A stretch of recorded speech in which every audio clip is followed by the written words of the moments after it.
Iran Israel চলমান যুদ্ধে আমরা মুসলিমরা কোন পক্ষ নিব? কেননা ইরানি মুসলিমদের আকীদা ও আমাদের আকীদার মধ্যে ব্যাপক পার্থক্য রয়েছে। দেখুন, একটা কমন নীতি আমাদের প্রত্যেকেরই জানা থাকা দরকার। সেটা হলো, একজন মুসলমান তিনি সবসময় মাজলুমের পক্ষ অবলম্বন করবেন। যখন দুটি বিবাদমান পক্ষের মধ্যে একটা মাজলুম আর একটা জালিম হবে, তখন সেই ঘটনায় মুসলমানরা সবসময় জুলুমের বিরুদ্ধে অবস্থান নেবেন। এটা হলো কমন নীতি। এমনকি জুলুমের শিকার মানুষটা যদি অমুসলিমও হয়, তারপরেও তার প্রতি মুসলমানের সিম্প্যাথি থাকবে। মুসলমান কখনো জুলুমের সাথে সঙ্গ দিবে না, যদি জালেম মুসলমানও হয়। অতএব আপনার সাথে কোনো মাজলুমের যদি আকীদাগত মতপার্থক্য থাকেও, সেই মতপার্থক্য আপন জায়গায় থাকবে, সেটাকে আপনি রাখবেন, এবং বিরোধিতার জায়গাটাও আপন জায়গায় থাকবে। কিন্তু এত সত্ত্বেও যদি সে জুলুমের শিকার হয়, তাহলে আপনি জুলুমের বিরুদ্ধে অবস্থান নিবেন। অন্তত সার্বিকভাবে, সামগ্রিকভাবে আপনি সেটার বিরুদ্ধে অবস্থান নিতে না পারলেও মানসিকভাবে হলেও তার বিরুদ্ধে আপনাকে অবস্থান নিতে হবে। এটা হলো মৌলিক নীতিমালা। মুসলমান কখনো জালেমের পক্ষে যেতে পারে না, মাজলুমের পক্ষ মুসলমান সবসময় নিবে। এক্ষেত্রে সূরা রোমের যে ঘটনা, সেটা আমাদের জন্য একটা বিশেষ নির্দেশনা হতে পারে।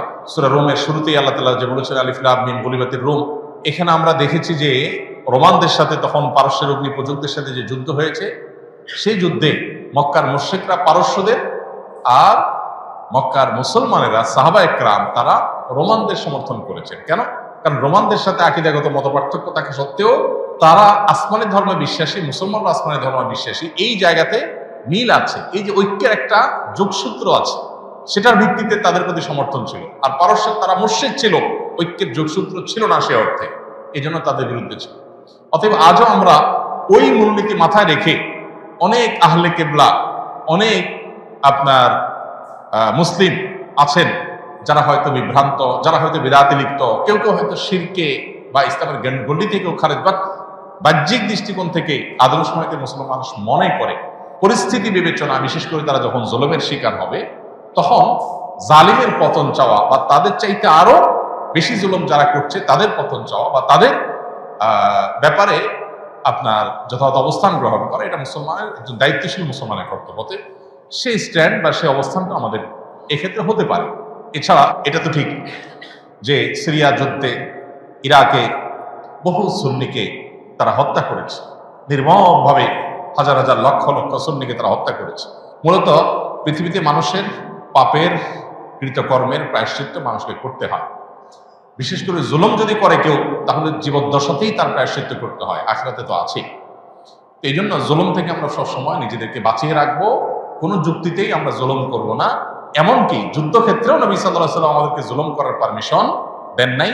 অমুসলিমের সাথে আল্লাহ তাআলা জুলুম করার পারমিশন আমাদেরকে দেন নাই। অতএব যেই জুলুম আল্লাহ নিজের জন্য হারাম করেছেন, হাদিসে কুদসিতে আল্লাহ বলেছেন, ইন্নী হারামতু যুলমা আলা নাফসি, হে আমার বান্দারা, তোমরা জেনে রাখো আমি নিজের প্রতি নিজের জুলুমকে হারাম করে রেখেছি। ফালা তাযালামু, অতএব তোমরা একে অন্যের প্রতি জুলুম করিও না। এটা আল্লাহর কথা, হাদিসে কুদসি তিনি বলেছেন। সো জুলুম থেকে আমরা হাজার মাইল দূরে থাকবো, আমার দ্বারা যেন কারোর প্রতি অবিচার না হয়। কারণ জুলুমের পক্ষে যারা থাকবে তাদের পতন অনিবার্য, আজ হোক আর দুদিন পরে হোক। ইসলামিক দলে তারা কি বাধ্যতামূলক কিনা, নির্দিষ্ট দল না করলে কি মানুষ কাফের হয়ে যাবে? ভাই, এগুলো হলো বিভিন্ন আমাদের ভাই ব্রাদারদের বাড়াবাড়ি। বিভিন্ন ইসলামিক দলের কর্মীরা তারা তাদের মতো করে অনেক কথা বলেন, যেগুলো আসলে না কোরআন হাদিসে আছে, না তাদের দলের নেতারা তাদেরকে ভাই বলেন। এরকম অনেক ভাই ব্রাদার আছেন যারা এই ধরনের কথাবার্তা বলেন। একজন মুসলমান রাজনীতি সচেতন হতে হবে। ইসলাম এবং মুসলমানদের কল্যাণ কোন দিকে, অকল্যাণ কোন দিকে, এইটুকু বোঝার মতো ক্ষমতা একজন মুসলমানের মধ্যে থাকতে হবে, এবং তিনি ইসলাম এবং মুসলিমদের কল্যাণ, নিজের দেশ, মাটি, মানুষের কল্যাণ বিবেচনা করে তাকে সিদ্ধান্ত নিতে হবে। তার কোনো সিদ্ধান্ত, এটা যদি কোনো খারাপ মানুষের বা ইসলাম মুসলমানদের প্রতি বিদ্বেষ পোষণকারী বা ইসলামের ব্যাপারে অমনোযোগী মানুষের এগিয়ে যাওয়ার পথকে উন্মোচন করে, সে আল্লাহর কাছে দায়ী থাকবে। এজন্য তার রাজনীতির সচেতনতা, তার মতামত এবং ভোট প্রদান, এগুলোর ক্ষেত্রে অবশ্যই দায়িত্বশীলতার পরিচয় একজন মানুষকে দিতে হবে। কিন্তু একই সাথে দাওয়াতি কাজ করার জন্য, ইসলামের মানুষকে আহ্বান করার জন্য অনেক প্ল্যাটফর্ম আছে। ইসলামী দলগুলো সেরকম অনেকগুলো প্ল্যাটফর্ম, অনেকগুলো দল, অনেকগুলো প্ল্যাটফর্ম। কেউ কোনো প্ল্যাটফর্মকে বেশি উপযোগী মনে করে সেই প্ল্যাটফর্মে তিনি কাজ করছেন, সেটা পলিটিক্যাল হতে পারে, নন পলিটিক্যাল হতে পারে। এটা আল্লাহর কাছে নাজাত পাওয়ার জন্য যথেষ্ট।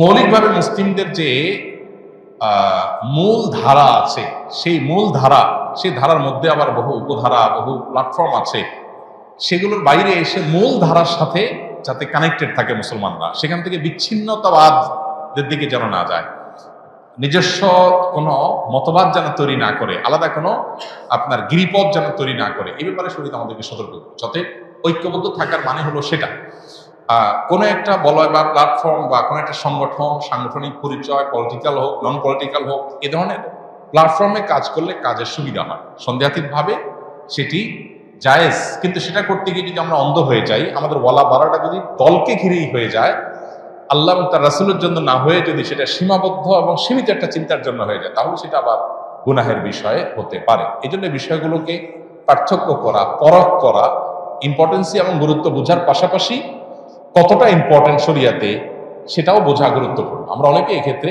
বাড়াবাড়ি করি, আবার অনেকে ছাড়াছাড়ি করি। এই দুইটারই অবসান হওয়া দরকার এবং সঠিকটা আমাদের অন্তত উপলব্ধি করা দরকার। আল্লাহ আমাদেরকে বোঝার তৌফিক দান করুন।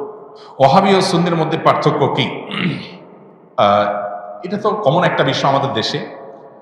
সৌদি আরবের আব্দুল ওয়াহাব নজদির অনুসারী যারা, বিশেষ করে যারা বেদাত এবং শিরকের ব্যাপারে একটু বেশি কঠোর এবং সচেতন, আমাদের সময় তাদেরকে ওয়াহাবি বলে মানুষ চিনে। যদিও ওয়াহাবি হওয়াটা কারোর কাছে গৌরবের, আবার কেউ এটাকে গালি হিসেবে দেয়। আবার এর বিপরীতে যারা আহলে সুন্নাত জামাতের অনুসারী বলে দাবি করেন নিজেদেরকে, তারা নিজেদেরকে সুন্নি হিসাবে পরিচয় দেয়। তাদের ব্যাপারে আবার ওয়াহাবি পরিচয় বা ওয়াহাবি ট্যাগ যাদেরকে দেওয়া হয়, তাদের দৃষ্টিভঙ্গি হলো যে এরা বেদাতের ব্যাপারে অনেক বেশি তারা আপনার শিথিল এবং বেদাতে অনেক বেশি লিপ্ত। এখানে অবশ্য বেদাতের সংজ্ঞা পরিচয় নিয়ে নানাবিধ মতো পার্থক্য আছে।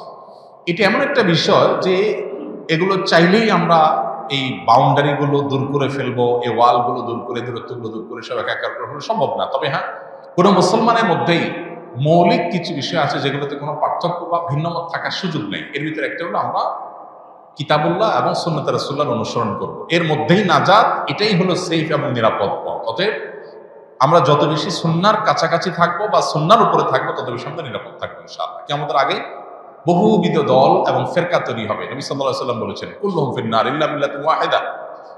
এর মধ্যে একটা ফেরকা নাজাত প্রাপ্ত হবে। তারা কারা? তারা হলো মা আনা আলাইহি ওয়া আসহাবি, নবী সাল্লাল্লাহু আলাইহি ওয়াসাল্লাম তার সাহাবীরা যে পথে ছিলেন। বাস আমরা নবী সাল্লাল্লাহু আলাইহি ওয়াসাল্লাম এই কাজটা এভাবে করেছেন কিনা, করতে বলেছেন কিনা, সেটাকে আমরা আমাদের অবলম্বন হিসেবে গ্রহণ করলে এটাই হবে আমাদের জন্য নিরাপদ। ট্যাগ, নাম যাই দেয়া হোক না কেন, অতএব সেটা হলো আমাদের কাছে মুখ্য এবং মূল বিষয়।